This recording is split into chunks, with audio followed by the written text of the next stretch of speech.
estamos alegres em Deus, mais uma vez estar na sua casa e temos conosco o querido irmão em Cristo, né?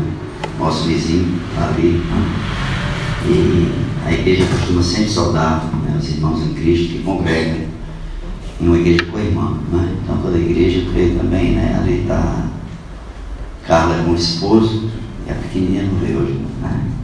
Nós vamos saudar esse irmão querido em Cristo. Seja bem-vindo em nome do Senhor Jesus, né? Em volta sempre, né? Nós moramos muitos anos ali próximos e Deus foi misericordioso com as nossas vidas, né? Meus irmãos, vamos abrir nossas Bíblias no livro do Gênesis, no capítulo 30. Nós estamos meditando num tema central e também num tema individual. E o tema central que nós estamos sendo ministrados por Deus é a excelência das Escrituras. Mas hoje nós iremos tratar de um tema que após a leitura estarei dizendo para os irmãos memorizarem. Gênesis 30, do verso 53 até o verso 2 do capítulo Gênesis 31. Perdoe. Gênesis 31, do verso 53 até o verso 2 do capítulo 32. Gênesis 31. Todos acharam? Amém. Acompanhe nas suas Bíblias o que diz a palavra de Deus, do versículo 53. O Deus de Abraão e o Deus de Naor, o Deus de seu pai, julgue entre nós. E jurou Jacó pelo temor do seu pai Isaque. E ofereceu Jacó um sacrifício na montanha, e convidou seus irmãos para comer pão. E comeram pão, e passaram a noite na montanha. Levantou-se Labão pela manhã de madrugada, e beijou seus filhos e suas filhas, e abençoou-os e partiu. E voltou Labão ao seu lugar. Jacó também seguiu o seu caminho, e encontraram-no os anjos de Deus. E Jacó disse, quando os viu: este é o exército de Deus, e chamou aquele lugar Maanaim. Amém? Amém. O tema que nós vamos estar meditando nessa tarde é esse seguinte tema. Está relacionado aos mandamentos do Senhor: Deus, o próximo e eu. Então eu gostaria que você guardasse bem esse tema: Deus, o próximo e eu. Essa é a ordem que Deus estabeleceu quando Ele trouxe a lei para o seu povo. E antes nós falarmos um pouco sobre esse momento de Jacó, Jacó teve 3 encontros com Deus. O primeiro foi em Betel, quando ele fugia do seu irmão que jurou que ia matá-lo. O segundo, nesse lugar aqui, que é chamado de Maanaim, e aqui o sogro estava perseguindo Jacó, e dependendo das intenções do seu coração, se não fosse a intervenção de Deus, só Deus sabe o que ele faria com o genro. E ele vai ter um terceiro encontro. Nós vamos estar fechando essas meditações com esse terceiro encontro de Jacó. Mas eu queria pensar com os irmãos sobre este mandamento, essa lei de Deus. Jesus certa vez foi perguntado sobre esse mandamento. Ele fala o mandamento, e alguém, né, querendo falar com Jesus como se não entendesse as coisas, né, pergunta a ele: qual é o meu próximo? E Jesus conta uma parábola, e a parábola os irmãos conhecem, não é? Um homem que vem pelo caminho, e ele foi tomado de assalto, foi agredido, e alguém o socorreu. E aí eu queria pensar, meus amados irmãos, sobre esta verdade da palavra de Deus, porque quando a gente quebra esse princípio, todos nós sofremos. E aqui na história desse homem, essa família, a família de Jacó, é a história mais completa registrada na Escritura. Você vai ver que as demais famílias, algumas coisas são faladas. Inclusive tem famílias que nem citam o nome da mãe, tem famílias que não citam o nome do pai. Mas essa família aqui é narrada toda a história, desde Jacó, quando ele vive com seu pai, com sua mãe, quando ele se casa, E o resultado disso, irmãos, é que a partir desse homem, Deus levanta 12 tribos. E a partir dessa família, que entra no Egito, ainda no período em que José, filho de Jacó, governava, essa família se multiplicou de uma maneira extraordinária. Por quê? Para que a promessa, a palavra de Deus se cumprisse. Mas eu gosto sempre, irmãos, de estar falando, para nós não cometermos o deslize de uma heresia ou um pretexto fora de contexto. Eu queria narrar para você o que vem antes desse momento. Como a narrativa é um pouco longa, eu poderia ler, mas tomaria muito tempo. Então, eu vou falar alguns pontos, e aí nós temos que voltar, se você quiser acompanhar, nós temos que voltar para o capítulo 29. Porque eu vou estar narrando algumas coisas a partir do capítulo 29, até chegar no 31 e no 32, na leitura que nós fizemos. E a história desse homem, nós vimos na última reflexão que tivemos, não é? Nós vamos perceber, irmãos, que esse homem chega nas terras onde o seu tio morava. O seu tio era um homem com uma certa condição, não era um homem bem provido. Labão, ele era irmão de Rebeca, e Jacó era sobrinho. E Isaac mandou que Jacó fosse até essa terra para encontrar uma esposa. E Jacó, quando chega naquele lugar, ele está muito inquieto, muito triste. E aí ele chega perto de um poço, e quem ele encontra? Ele encontra a sua esposa, que futuramente casaria com ele, Raquel. Era pastora. Assim como Jacó, ela era também obediente ao pai. E o texto vai dizer para nós que quando Jacó encontra essa mulher, ele se engraça dela, e ele se abraça com ela, e ele se apresenta como parente dela, e ele chora, e ele é consolado por essa mulher, não é? Nos dias atuais a gente diz que foi amor à primeira vista, não é? Então já está nas escrituras. E esse rapaz, ele vai para a casa do tio, e quando chega na casa do tio, o tio o acolhe, o tio fica feliz, e o tio hospeda ele na sua casa, e Jacó passa um mês na casa desse tio, trabalhando. Quando Labão vê a disposição de Jacó, e ele pergunta: olha, você é meu parente, mas não é justo você trabalhar de graça. Quanto é que você quer ganhar? Coração generoso, não é, irmãos? Estamos enganados. Nesse enredo aqui, Jacó nunca foi um trapaceiro, mas o sogro foi enganador com todas as letras. Por isso que é importante nós lermos o texto e contexto para entendermos não a história do mortal, porque a história do mortal, ela é uma história a mais no contexto geral, mas o plano perfeito de Deus no contexto humano. Esse é o propósito. Nós estamos meditando no Deus de Abraão, no Deus de Isaac, no Deus de Jacó. E aí esse rapaz faz uma proposta para o sogro. Irmãos, é bom nós pensarmos que muito antes desse momento, Deus encontra esse rapaz no deserto, e Deus diz para ele: eu vou te abençoar, eu vou te engrandecer, e você vai ser uma pessoa muito rica. Eu sei que muitos de nós aqui, se ouvisse essa palavra de Deus, a gente já, por conta, já se dividiria um bocado. Mas o que foi que esse homem fez? Cada passo que esse homem deu vai mostrar que esse homem não era uma pessoa ansiosa, não era uma pessoa do coração voltada ao material. E esse homem, mesmo sem conhecer, porque veja, os mandamentos de Deus foram estabelecidos em Moisés. Jacó já não existia mais. Jacó não sabia o mandamento como nós sabemos hoje, mas ele honrou nesse princípio do mandamento, porque ele entendeu que amar a Deus acima de qualquer coisa era prioritário. Levou um tempo, mas ele entendeu. Ele entendeu que amar o próximo era investir nele mesmo. E nós precisamos entender isso nessa noite, irmãos. E Jacó assim fez. Ele disse assim: olha, sabe qual é o meu salário? Eu quero casar com tua filha, Raquel.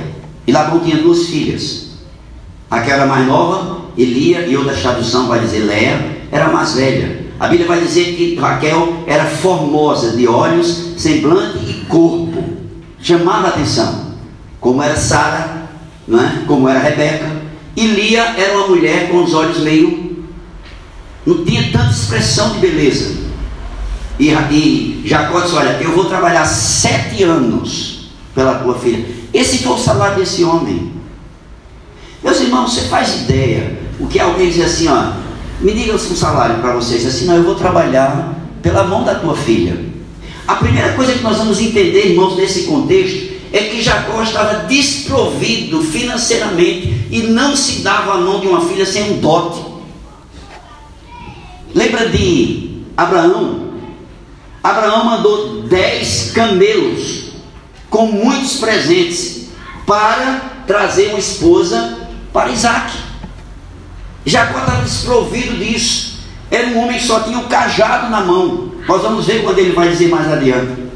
E aí foi o que ele fez: vou trabalhar 7 anos pela mão da tua filha. E Labão disse: coisa maravilhosa. E ele trabalhou 7 anos. E nós vamos ver uma declaração de amor como nunca se viu na história da humanidade. É a declaração de amor que é dita com relação à intenção desse homem para com o sogro e para com a sua futura esposa. Porque a Bíblia vai dizer que Jacó, pelo muito que amava essa mulher, estes 7 anos passaram como poucos dias. E quando completa o período de 7 anos, guardem esta expressão. Vamos repetir: 7 anos. Vamos lá? 7 anos. Guarda aí, você que depois vai estar acompanhando essa gravação. E quando chegou o tempo dos 7 anos, ele chegou para o sogro e disse assim: olha, completou o meu tempo, e eu quero agora a minha porção. E uma coisa maravilhosa, irmãos, vez por outra eu brinco com a minha esposa, eu digo isso a ela: você sabe o que a mulher, a esposa é para o marido? É a Bíblia quem diz. É a nossa porção. Ali o irmão ali abraçado com a esposa, é sua porção, meu querido. E a Bíblia vai dizer em outro texto que pelo nosso muito trabalho e enfado, quando a gente chega em casa, a nossa recompensa é a mulher amada. Jacó entendia isso.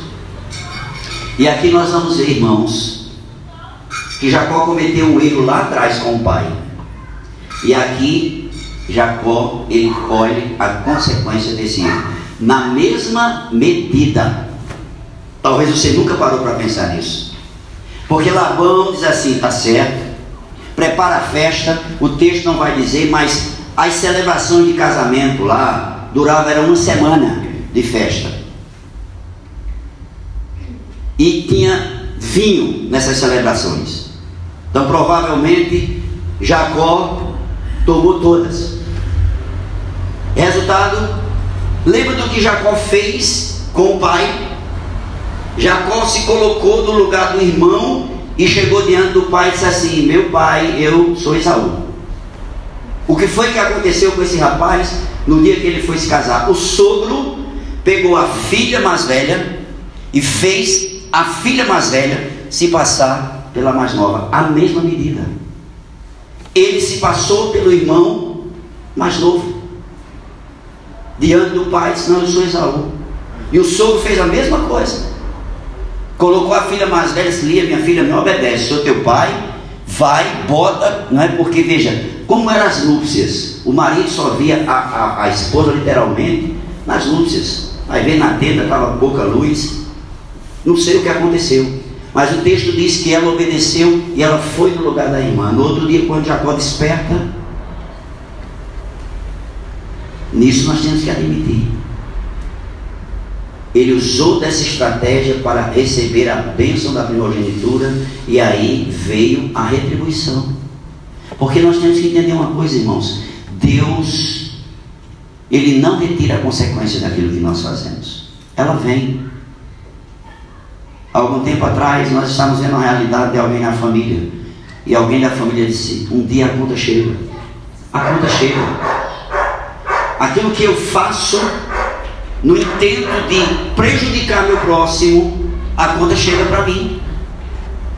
Por isso que a Bíblia vai me ensinar: não te deixes vencer do mal, vence o mal com o bem.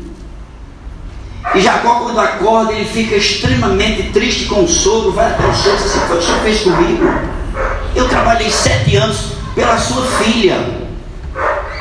E deixa eu te dizer uma coisa: nesses 7 anos Deus abençoou o rebanho de Labão de uma maneira extraordinária. esse rebanho foi se multiplicando, muito gado, muita ovelha, muita cabra. Nós vamos ver nas escrituras. E aí Labão disse, olha, é porque é o seguinte, aqui não é o costume. Primeiro nós casamos a mais velha e depois a mais nova. Mas fique tranquilo, eu vou te dar a mão da mais nova. Você trabalha mais 7 anos. E o texto vai dizer que Jacó passou uma semana na lua de mel, uma semana cortejando a sua amada. Ele era marido, tinha que honrar com seus compromissos de marido. E depois de uma semana ele casa com Raquel. Irmãos, deixa eu dizer uma coisa para você. Algumas irmãs fizeram assim com a cabeça. Nós vivemos nos dias atuais, o princípio de Deus para a gente é esse, que cada um tem a sua mulher e seu marido. Naquele tempo era diferente os princípios. Meus amados irmãos, essa família é o maior exemplo para nós de todas as realidades emocionais, psicológicas, espirituais, monetárias e familiares. O tempo não me permite, mas eu gostaria de que você fizesse uma relação em casa, desde este casamento de Jacó com essas duas irmãs, até quando ele tem um encontro com seu irmão.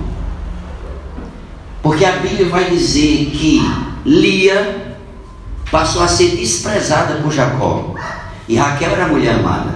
O que foi que Deus fez? Fechou o ventre de Raquel e abriu o ventre de Lia. E aí, como nos dias de hoje, irmãos, também era no passado, quantas mulheres querem segurar um casamento pelo filho? Você já viu essa história? Alguém quer segurar um marido, a primeira coisa que faz é engravidar, diz assim, estou grávida. Quantos casamentos foram confirmados simplesmente porque veio uma gestação? Se não fosse a gestação, não tinha nenhuma consequência de levar essas pessoas a se casarem. E alguns casaram até por trás de uma arma. Foram para o altar na base da pressão. Naquele tempo já tinha isso. E aí Lia disse, olha, eu não sou amada como deveria, mas em compensação o meu marido vai virar os olhos para mim, porque eu vou dar menino para ele. E essa mulher, ela teve 6 filhos e uma filha com Jacó. E observe, Raquel chega e ela olha para a condição da irmã e ela diz ao marido, olha, me dá filhos, preste atenção, plural. Ela não queria um filho porque ela queria ser mãe, ela queria filhos para competir com a irmã, diferente de Ana. Ela pediu filhos, teve 2. Ana pediu um filho, além de Samuel teve mais 5.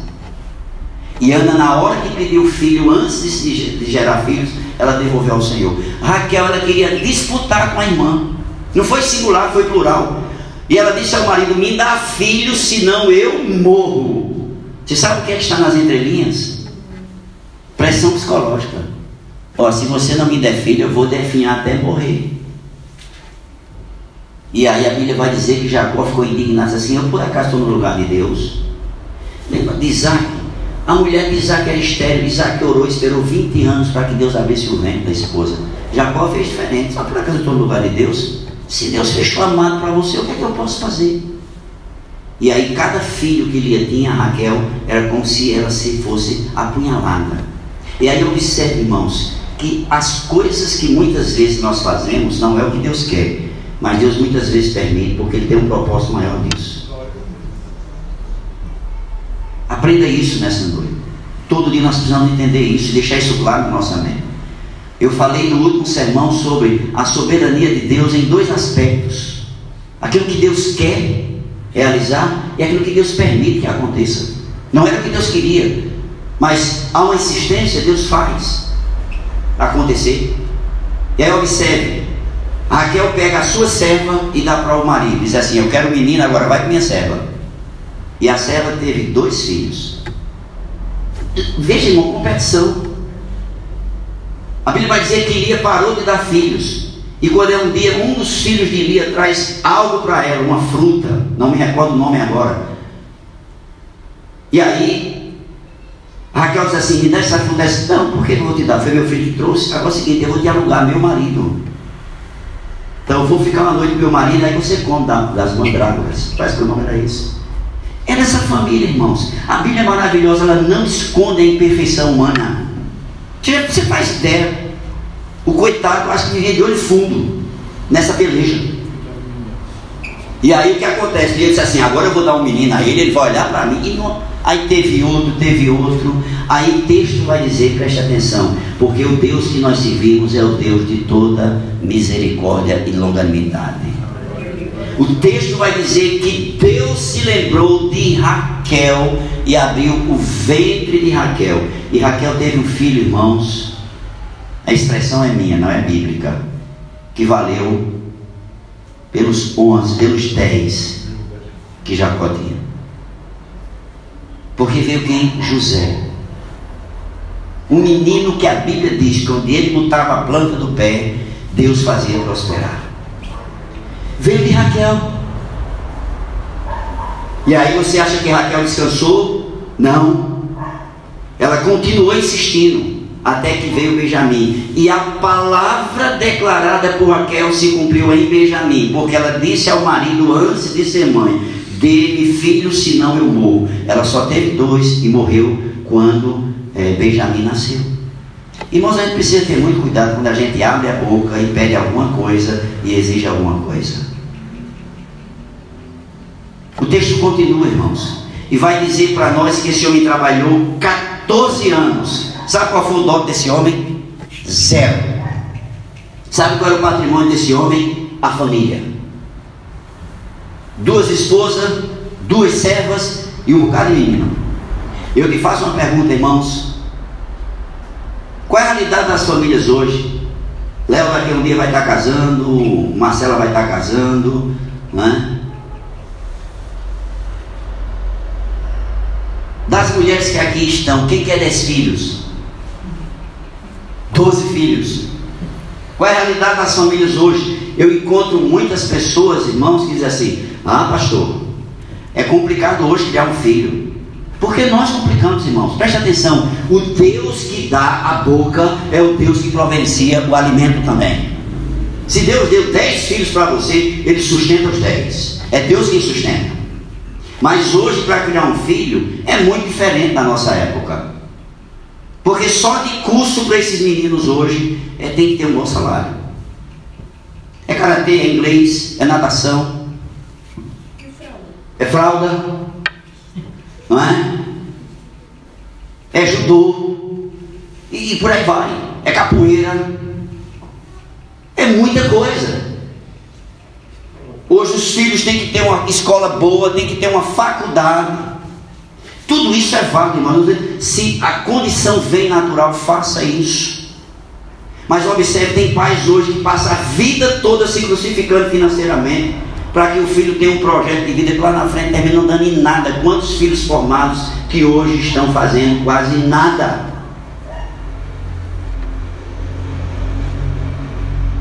E observe, irmãos, essa família viveu todos esses dilemas.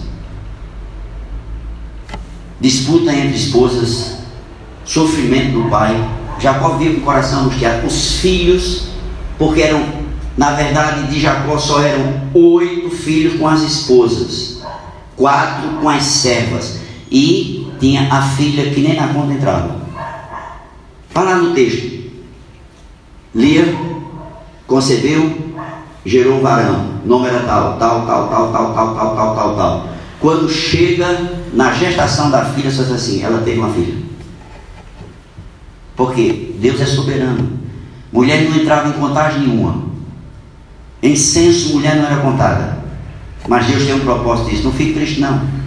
E aí, meus amados irmãos, depois de 14 anos, Jacó trabalhou os primeiros 7. Vamos lá? Os primeiros.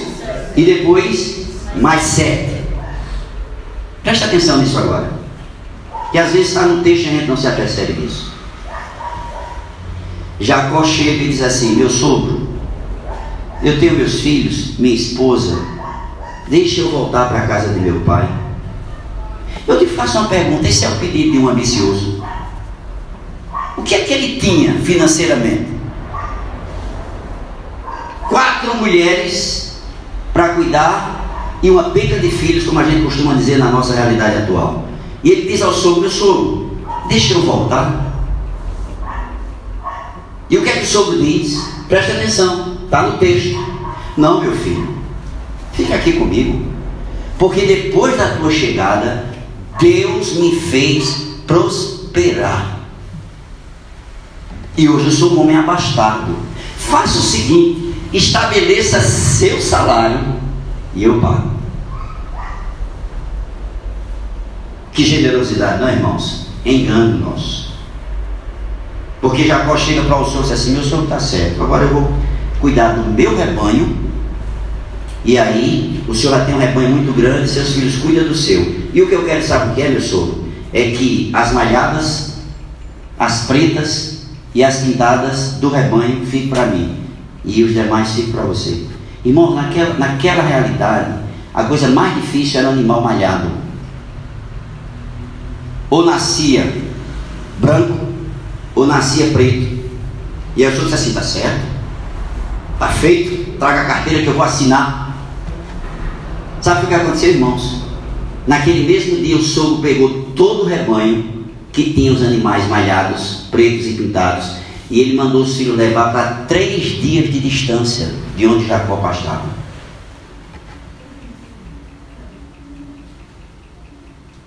Quem é o trapaceiro? Quem é o enganador? E aí Jacó, ele fez como havia prometido. Ele foi cuidar do seu rebanho. E a Bíblia vai dizer, irmãos, que os Jacó usou de uma estratégia. Preste atenção. Na minha Bíblia, nessa Bíblia que eu estou com ela, nos subtítulos do tema, que é um engano, não é? Não sei quem traduziu, está aqui, ó: a maneira como Jacó enganou Labão, o capítulo 30. E aí você vai ver que Jacó não enganou Labão, irmãos. Ele usou de uma estratégia para que Deus fizesse prosperar. E foi o que ele pegou. Ele pegou algumas varas e ele colocou listas. Ele descascou as varas e tinha umas partes das varas que eram claras. E quando o rebanho vinha para beber, para reproduzir, ele botava as varas e o rebanho reproduzia. Eu te faço uma pergunta, pensa comigo direitinho. Você que está em casa aí, você acha, se eu e você quiser reproduzir animais malhados, a gente vai e pega uma vara que ela tem mais de uma cor e colocar diante para o animal olhar, isso vai reproduzir ele? Isso é um engano nosso, irmãos. Mais adiante nós vamos ver que não foi a estratégia de Jacó, foi a mão de Deus. E resultado, o texto vai dizer que quando vinha o rebanho para reproduzir, ele colocava as varas e o rebanho começava a reproduzir. Quando vinha o tempo de Labão, ele tirava as varas. Simples assim. E o texto vai dizer que esse homem começou a enriquecer-se de sobremaneira, porque Deus havia prometido lá em Betel: Jacó, eu vou te fazer prosperar, eu vou te guardar. Foi o que Deus prometeu a esse rapaz. E aí ele foi prosperando, o rebanho crescendo, e em contrapartida o rebanho do sogro foi defiando. Por que, meus amados irmãos? Lembrando, primeiro, vamos lá, Deus, depois e depois eu. Tome muito cuidado com essa regra. Se você faz algo de má fé, recai sobre você, recai sobre mim. Por isso que a Bíblia vai dizer: quem arma algo contra você, cai nele. Não é você quem cai. E o texto vai dizer para nós que os cunhados começaram a falar entre si: olha, esse camarada está roubando papai, esse camarada é um enganador. E o texto vai dizer que Jacó percebeu que o semblante do sogro mudou com relação a ele. Está no texto. E aí, meus amados irmãos, apenas para recordar, por uma esposa ele trabalhou 7 anos, por outra esposa ele trabalhou mais 7. Mas sabe quantos anos Jacó trabalhou e enriqueceu? 6 anos. Por quê? Coincidência? Casualidade? Claro que não. Vá ver o que Deus estabeleceu para o seu povo. 6 anos vocês vão trabalhar, o 7º vocês descansam. 6 anos vocês usam a terra, no 7º ano a terra descansa. Deus disse que era lei para o seu povo: se alguém servir a você como escravo, 6 anos ele servirá, mas no 7º ele será livre, a não ser que ele queira permanecer escravo. Jacó trabalhou 14 anos como escravo, mas em 6 anos Deus enriqueceu esse homem. E aí, quando Jacó percebeu que os cunhados falavam mal dele e que o sogro mudou o semblante com relação a ele, Jacó chama as esposas e diz assim: minhas filhas, minhas queridas, minhas amadas, vamos aqui pensar juntos. Olha, nós já temos a provisão para a gente, e o pai de vocês não olha para a gente com bom grado, não. O que é que nós temos que fazer? E as esposas dizem assim: realmente, a gente já tem uma herança, a herança que a gente tinha, papai comeu tudo, e a gente só tem você. Mas o mais interessante, irmãos, não é apenas essa fala, é o que Jacó vai dizer para as esposas: Deus me apareceu e disse que eu voltasse. E o que foi que ele fez? O sogro não botou o rebanho em 3 dias de distância? Foi o tempo necessário para ele pegar todo o seu rebanho e ele partir daquele lugar. Quando o sogro toma conhecimento, o sogro vai atrás de Jacó para tomar tudo. Está no texto. E observe, quando ele está indo a caminho, Deus aparece a ele e diz assim: Labão, olha, você vai encontrar Jacó. Agora, quando você encontrar ele, você não fala nem bem nem mal. Está me ouvindo? E Labão foi. Quando encontrou Jacó, disse assim: quer que você fez comigo, rapaz? As filhas são minhas, os netos são meus, e o rebanho são meus. E você trouxe, além disso, os meus ídolos. Labão era um idólatra. E Jacó não sabia que quem tinha trazido os ídolos foi Raquel. Raquel trouxe escondidos os ídolos do pai. Irmãos, tem uma coisa interessante nessa realidade, né? Deus falava com essas pessoas tinham seus ídolos, tinham seus nichos. Era Deus, mas também é diferente hoje para muitos de nós. Deus é primeiro, mas também tem outras coisas nas nossas vidas. Por isso nós estamos vendo o povo de Deus passando por essa realidade, e muitos ainda não acordaram. Porque embora Deus seja apenas nos lábios do primeiro, mas de fato e verdade Ele não é, muitas vezes na minha vida, na sua vida. E o texto vai dizer, observe, que quando Labão confronta Jacó, Jacó diz a ele: o que foi que eu tomei teu? Eu trouxe apenas o que era meu. E observe que ele diz assim: se entre os meus alguém pegou o que é teu, esse certamente morrerá. Procura em todo o acampamento. Jacó estabeleceu uma sentença de morte, seja quem for. Se pegou o que é teu, vai morrer. Ele não sabia que Raquel tinha pego os ídolos. Resultado: Labão pega os seus homens e ele veio com uma escota. Porque veio, vou dizer isso, te guardar. Ele veio foi com um aparato militar. Ele não vinha para conversa, ele vinha para decidir, para tomar, e se necessário até matar, se fosse o caso. E aí esse homem vai e ele revira todo o arraial. E quando ele chega na tenda de Raquel, Raquel ardilosamente pega a sela de um camelo, coloca os ídolos debaixo e senta em cima da sela, e o pai revira toda a tenda. E quando vai se aproximar dela, diz assim: papai, o senhor sabe, eu estou nas regras, estou no período menstrual, e eu não posso ser tocada. O senhor me perdoa, eu não posso nem me levantar. Não é interessante, irmãos? Era Raquel. E o texto diz que Labão sai cabisbaixo quando Jacó pergunta: encontraste alguma coisa? E aí Jacó fala com ele. Eu não vou ler o texto, mas eu quero recomendar você ler. Observe que Jacó vai dizer assim: olha, os teus rebanhos prosperaram depois que eu cheguei, porque Deus te abençoou por causa da minha chegada. Eu cuidei do teu rebanho 14 anos e eu assumi todo o prejuízo do roubado, do que morreu doente, do que foi levado pelas feras. Eu paguei com o meu trabalho. E preste atenção, irmãos, existia uma lei naquela época em que o pastor, ele era cuidador, mas ele era isento de culpa se os animais fossem roubados, morressem doentes ou fossem comidos por fera. Mas ele era obrigado a pagar duplamente por cada animal que ele, por inconsequência, deixou se perder. Era a lei da época.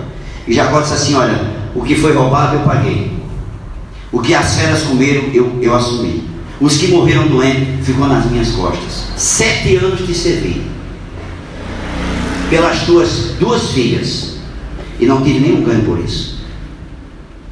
Depois que eu acertei contigo um salário, por 10 vezes tu me enganaste. É Jacó dizendo ao sogro.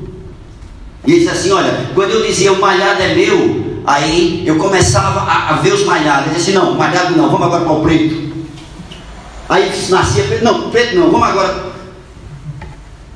Ele disse: por 10 vezes você mudou o salário. E aí nós vamos ver o que esse homem vai dizer. Mas Deus, veja, não foi as varas, não foi a estratégia.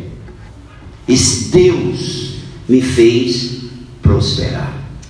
E aí nós chegamos no texto aqui, meus amados irmãos. O texto que nós lemos. E aí Labão diz assim: olha, vamos fazer o seguinte, vamos fazer uma aliança. E Jacó disse assim: vamos fazer. E Labão diz assim: olha, deixa eu dizer uma coisa para você. Se você daqui por diante maltratar minhas filhas ou meus netos, eu vou voltar. O cara faz uma aliança ainda ameaçando o genro. E aí Jacó diz assim: tudo está certo. E aí o texto que nós lemos, Jacó chama Deus por testemunha. E deixa eu dizer uma coisa para você: até aqui Jacó ainda não é um salvo em Cristo. Jacó é um homem que está aprendendo como Deus trabalha. E o texto, vou repetir para você, para nós compreendermos claramente o que nós queremos tratar nessa noite. Observe, volte lá para o capítulo 31, se você já fechou sua Bíblia, e do verso 53, e diz assim: o Deus de Abraão e o Deus de Naor, o Deus de seu pai. Veja, que ele não diz o meu Deus. Não vamos encontrar Jacó assim: é o meu Deus. Ele vai dizendo que é o Deus do pai, é o Deus do avô, mas ele não é o Deus dele. E diz assim: e jurou Jacó pelo temor de seu pai Isaque, e ofereceu Jacó um sacrifício na montanha, e convidou seus irmãos para comer pão, e comeram pão, e passaram a noite na montanha. E levantou-se Labão, que alma generosa, que pai querido e amado e maravilhoso, beijou seus filhos e suas filhas, e abençoou-os, e partiu, e voltou Labão para o seu lugar. Se a gente lê texto sem contexto, irmãos, a gente confunde a índole das pessoas. E aí em seguida o que foi que fez Jacó? Observe, capítulo 32, verso 1 e 2. Jacó também seguiu o seu caminho, e encontraram-no os anjos de Deus. Paradinho aqui para a gente aprender uma coisa, irmãos. Qual é o salmo que diz que Deus está dando ordem aos seus anjos para nos guardarem em todo o nosso caminho? Salmo 91. O salmo que foi usado nessa pandemia por muita gente, e que o salmo pelo salmo não protege ninguém. Recitar esse salmo é a mesma coisa de usar uma máscara, não protege quase ninguém de nada. Pelo contrário, eu conversei com alguém ontem assim: eu estava morrendo com a dor de cabeça, porque respirando com essa máscara não tem quem aguente. Temos aqui um irmão que trabalha na área médica, ele pode reafirmar o que muitos médicos estão dizendo. Irmãos, a gente, quando a gente inspira, a gente está puxando o oxigênio. Mas quando a gente respira, o que nós respiramos é gás carbônico, e esse gás é venenoso para a gente. Esse gás, ele faz mal para a gente. Mas para usar as máscaras, usa as máscaras, né? Observe, irmãos, o salmista vai dizer no Salmo 91 que o Senhor, veja, Ele está dando ordem aos seus anjos para guardar aqueles que ele ama em todos os caminhos. Se Labão vinha com aparato militar para intimidar o genro, qual é a melhor visão que Deus podia dar? Maior é o que está em nós do que está no mundo. Lembra do profeta Eliseu? O profeta Eliseu estava no lugar, um exército cercou Eliseu, e o discípulo de Eliseu disse assim: meu Senhor, nós vamos perecer, estamos cercados. E o que foi que Eliseu disse? Senhor, abre os olhos desse moço, para que ele veja que aqueles que estão por nós é maior do que os que estão contra nós. E a Bíblia vai dizer que na questão de Eliseu, Deus abriu os olhos do moço e ele viu carruagens e cavalos de fogo. Esse é o meu Deus, esse é o seu Deus. Glória a Deus, aleluia. Que visão gloriosa, irmãos. Jacó, ele contempla os anjos de Deus que vêm ao encontro dele. E veja a palavra desse homem, veja. E Jacó disse quando os viu: este é o exército de Deus. Tem uma história no Antigo Testamento que me chama muita atenção, irmãos, de um rei, que ele é intimidado por um exército poderoso.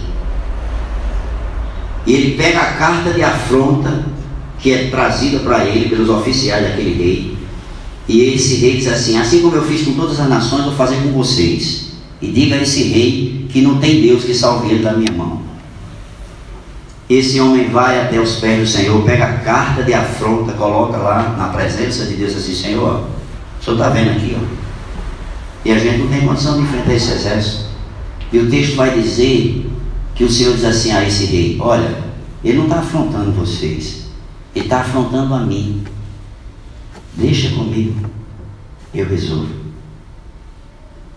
Deus envia um único anjo, só um. E esse anjo, ele coloca por terra 185 mil homens do exército inimigo. Um anjo, irmãos. Lembra de Jesus? Lá no Getsemane, quando ele sai, ele é abordado para ser preso.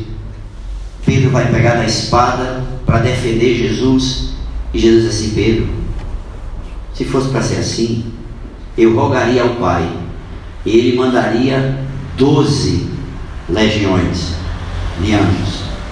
Talvez você não saiba, mas o termo legião significava um pelotão romano, uma escolta romana, que era a contagem de 6.000 soldados. Se um anjo fez um estrago em 185 mil homens, imagine você 12 legiões, o que não faria com aqueles pobres coitados que vieram prender Jesus. 70, e o irmão fez uma conta aqui rápido, boa de cabeça, 72 mil anjos, irmãos. Qual é a visão que Deus mostra a esse homem? Eu sou o Senhor dos Exércitos, o Todo-Poderoso. É o que Deus está mostrando a Jacó. Veja, tem várias citações na Bíblia que vai dizer para nós: o Senhor dos Exércitos está conosco, o Deus de Jacó é o nosso refúgio. A esse Deus toda honra, todo louvor e toda glória. E em seguida, meus amados irmãos, ele chamou aquele lugar de Manaim. Esse foi o segundo encontro de Jacó com o Senhor. Ele vai ter mais um encontro, que nós vamos estar mais à frente, meditando nas Escrituras. Antes de nós trazermos algumas verdades para os nossos dias, para as nossas vidas, eu gostaria de animar você a você ler do 29 até o 32. Chegue em casa, meu irmão, minha irmã, não se contente com as narrativas que você está ouvindo por mim ou qualquer pregador. Vá com sede na fonte, vá se alimentar em Deus, nas Escrituras. Não estou dizendo que muitos pregadores não estão sendo ferramenta de Deus, mas nós estamos, como povo de Deus, comendo comida já mastigada, sermão já pronto, e comida mastigada, a gente não sente o paladar puro da alimentação. Então saia dessa acomodação sua de estar apenas em casa recebendo mensagens gravadas, e muitas vezes você nem escuta tudo. Porque as variedades são tantas, e as pessoas estão mais ouvindo o que querem ouvir do que o que precisam ouvir. Eu queria animar você a você ler toda a história dessa família, para você ver que as intervenções de Deus, apesar do comportamento frágil humano, levou essas pessoas a experimentar uma fidelidade de um Deus que não nega o que Ele é. Deus não pode negar o que Ele é. Eu queria considerar com vocês algumas verdades nesse relato das Escrituras. Eu queria pensar com vocês sobre duas realidades que nós estamos vivendo hoje, e as duas estão relacionadas com a fé. Muitas pessoas nesse tempo, nesses meses que se seguiram com essa pandemia, irmãos aqui ficaram literalmente confinados, e outros ainda estão. Igrejas sofreram um impacto muito grande. Alguns pastores estão aí de forma exaustiva tentando animar o rebanho que ele cuida para que voltem à comunhão dos santos. E eu digo para você, tem muita gente aí desanimada. Tem muita gente aí que já perdeu o compasso da caminhada cristã. Já não consegue mais nem orar, ler a Bíblia muito menos. E aí por isso que estão bebendo nessas fontes, e essas fontes que não retêm muita coisa. Ouvir uma pregação ali, receber um versículo numa mensagem, acordar com a palavra, como alguém disse a mim, isso é tão bom, acordar com a palavra de ânimo. Irmãos, é muito melhor acordar na presença do Senhor. Porque a palavra de ânimo, ela permanece segundos, e ela pode ser mudada de uma hora para outra. Porque, lembra o que eu falei anteriormente? Nós somos frágeis. A gente está dando risada agora, meia hora depois está chorando. Se perguntar o que foi, não sabe. Eu e você. Mas nesse tempo, muitas pessoas estão se fortalecendo na fé. Muitas pessoas estão vendo o Deus que promete ser cuidador, cuidar. O Deus que promete ser provedor, provendo. Está aqui, ó, nosso vizinho. Faltou alguma coisa em casa? Graças a Deus não. Porque Deus é fiel. Na sua casa faltou? Pelo contrário. Irmãos, nós estamos vendo os seres humanos, não é só o povo de Deus, engordando, literalmente engordando. Eu encontro com os irmãos que domingo nós tivemos ceia. Eu vi algumas pessoas aqui que eu quase não reconheço. Estava tudo rulicinho. Como diz a Bíblia, a gordura saltando pelos olhos. E alguém disse assim, pastor, eu só em casa, comendo domingo. Irmãos, vai faltar leito. E não é respirador não. Porque a quantidade de menino está sendo feito nesse período não é brincadeira também. A quantidade de crianças que vão nascer nesse período é impressionante. E tudo para o ano, né? Sei. Eu vou ser vovô nesse período. Provar e ver que o Senhor é bom. Solange vai chegar mais uma herdeira na família. E cada herdeira que chega, Solange é abençoada. Porque muda o quarto, vem um quarto novo para casa de Solange. Deus é bom, irmãos. Não é? Então tem muita gente sendo fortalecida. Tem pessoas assim, ó, eu fui demitida, mas eu estou ganhando bem melhor. Eu vivia numa inquietação, preocupada com tantas coisas. Hoje eu me concentro em poucas coisas. E todo dia o Senhor tem nos assistido, não é, Marcos? Provar e ver que o Senhor é bom, meus irmãos. Mas também estamos vivendo um tempo onde a má fé se multiplicou de forma extraordinária. Por isso que a reflexão dessa noite é sobre esse tema. Primeiro, Deus. Isso vale para todos nós aqui.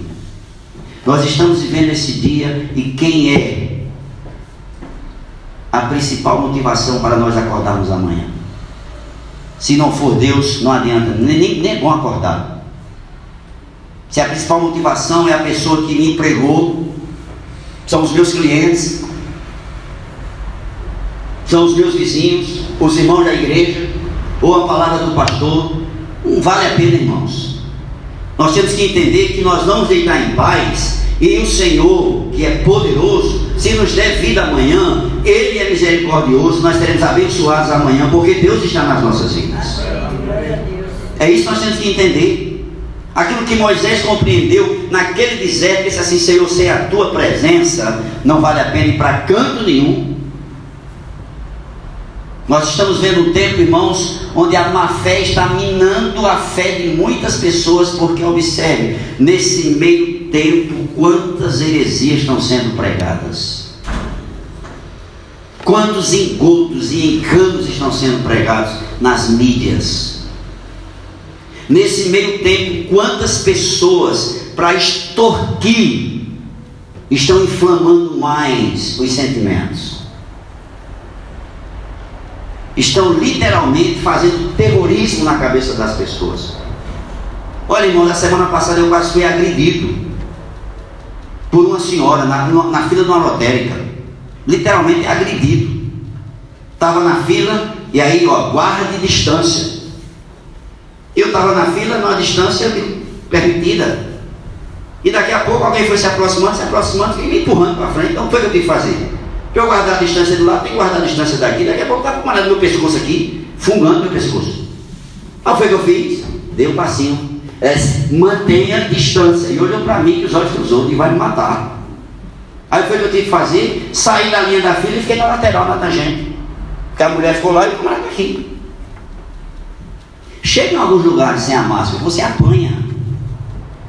O que é isso, irmãos? Terrorismo. A índole da má fé levando as pessoas a se agredirem sem um propósito. Não tem um propósito nisso. Você faz ideia da violência doméstica, o quanto aumentou? Crianças sendo violentadas, mulheres sendo agredidas e espancadas, o alcoolismo dominando muitas vidas. Por quê? Porque a má fé, veja, nem Deus está como prioridade, nem muito menos o próximo. E a má fé também está dentro da igreja. Pessoas que estão dizendo, não vai dar nem para mim, estão fechando a mão. Isso é a má fé, irmãos. Pessoas que não ajudam, porque entendem que se ajudar, vai faltar. Preste atenção na vida desse homem. 14 anos trabalhando pela mão de uma mulher, e a mão que foi dada da outra, sem nenhuma recompensa.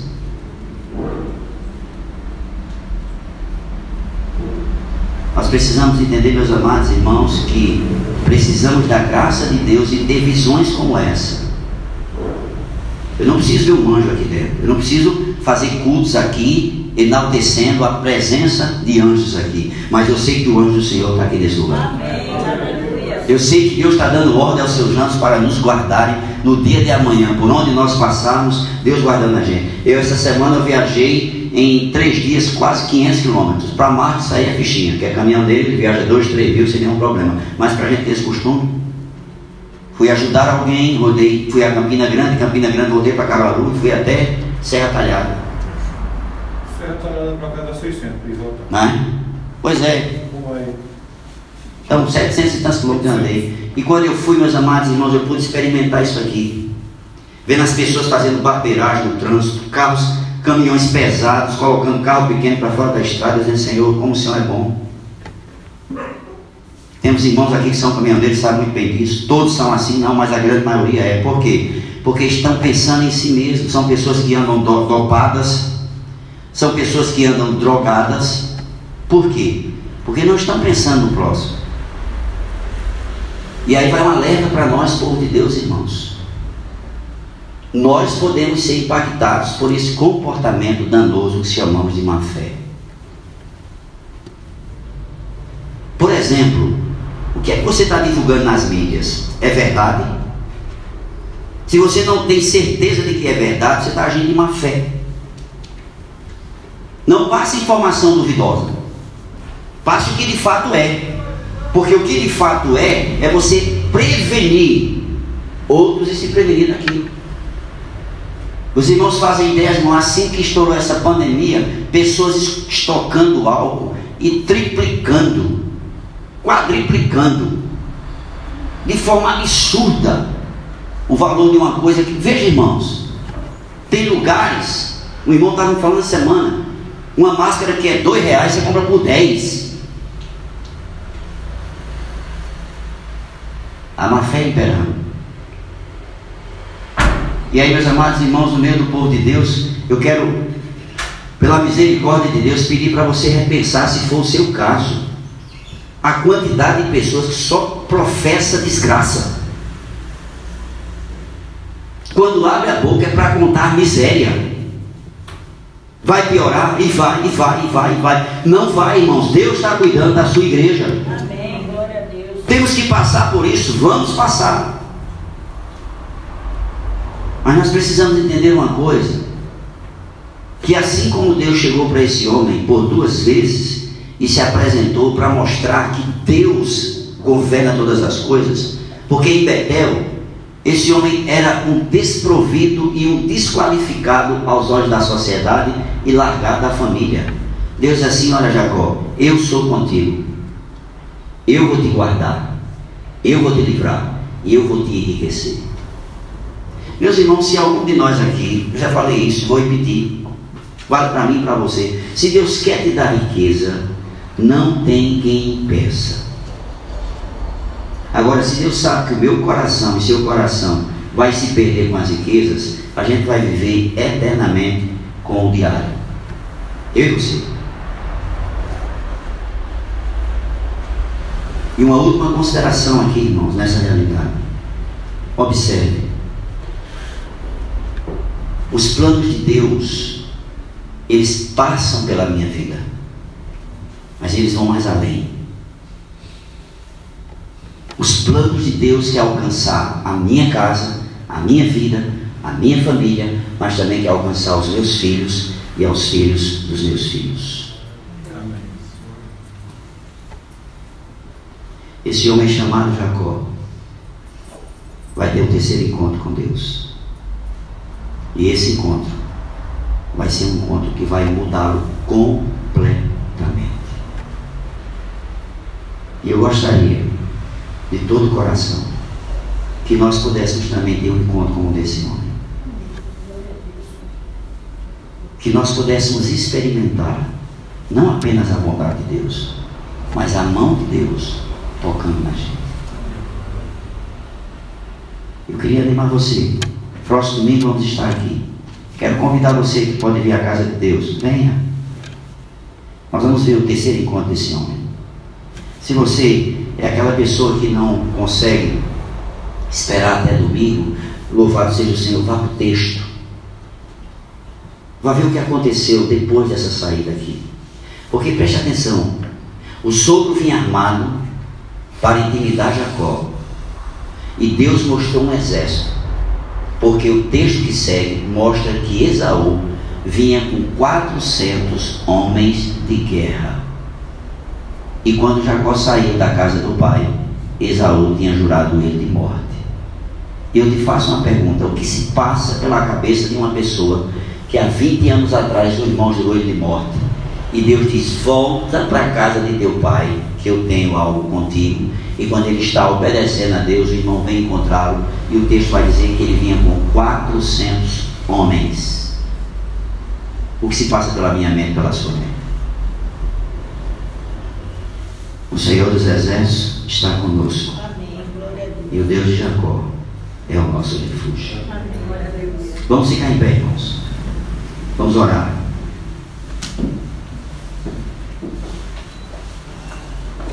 E você que trouxe a sua oferta, trouxe o seu dízimo, você pode, depois que nós orarmos, depositá-lo no gasofilácio. Mas nós queremos encerrar esse culto rogando ao Senhor que o Senhor nos dê da sua graça para esse tempo tão desafiador. Que eu possa entender que, se Deus for prioridade na minha vida, se vierem as bênçãos do Senhor, bem-vindo. E se não vierem como eu esperava, louvado seja Deus. Há poucas semanas atrás estava Carla e o esposo sofrendo com sua filhinha nos hospitais. Deus colocou sua mão, Deus ouviu o clamor e Deus socorreu, porque Deus se lembrou desse casal. Glória a Deus. Esse Deus está aqui. Amém. Meus amados irmãos, a vida vai seguir. E deixa eu dizer uma coisa para você. A Bíblia diz para mim que eu devo fazer o bem com uma mão, sem que a outra esteja bem. Esse homem fez isso. A Bíblia diz: se está em mim o poder de fazer o bem e eu não faço, eu estou pecando nisso. E eu te faço uma pergunta: amanhã teremos oportunidade para fazer o bem? Será que amanhã alguém vai passar por nós precisando talvez de uma ajuda, de uma palavra, de uma oração, de uma orientação, de um consolo? E eu vou mais além. Talvez amanhã esteja alguém precisando de um abraço seu, ou de um abraço meu. Você vai, em nome deste terrorismo que nós estamos vivendo, se negar a isso?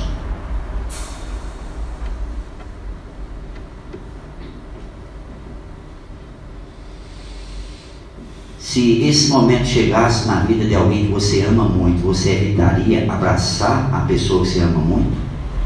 Claro que não. Mas se não for uma pessoa que eu ame profundamente,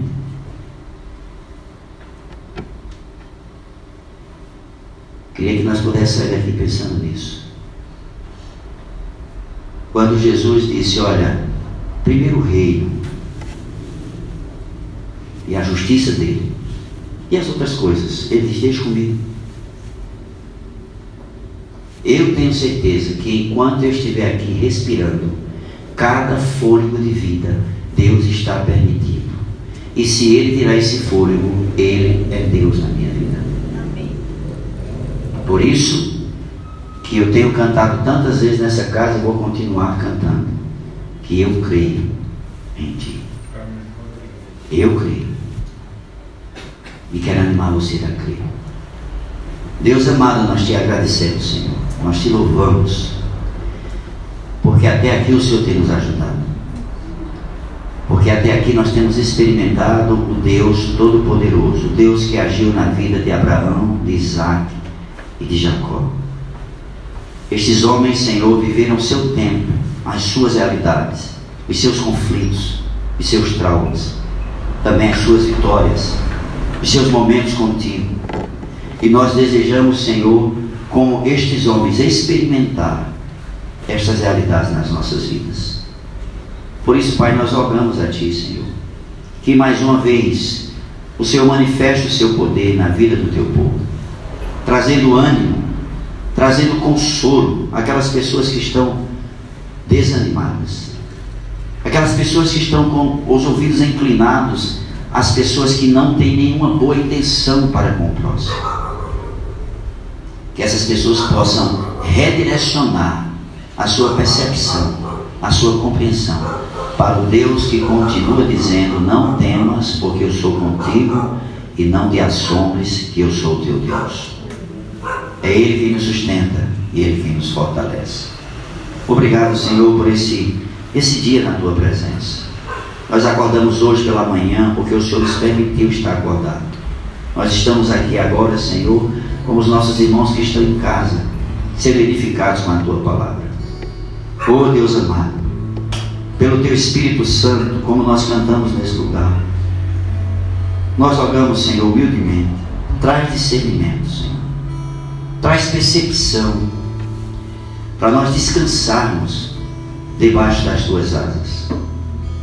A Tua palavra diz isso, a Tua palavra nos mostra isso. Aquele que habita no esconderijo do Altíssimo, à sombra do Onipotente, vai descansar. E vai dizer: o Senhor é o meu Deus, o Senhor é o meu refúgio, o Senhor é a minha fortaleza, o Senhor é aquele que me guarda, aquele que me protege. Ó Senhor, que esta lei que o Senhor estabeleceu, o Senhor seja prioridade na minha vida, na vida dos meus irmãos. E que eu possa olhar para o meu próximo como o Senhor olha. Porque a Tua palavra me ensina que é mais bem-aventurado dar do que receber. E essa palavra nos ensina que quando nós damos de forma generosa, o Senhor nos retribui.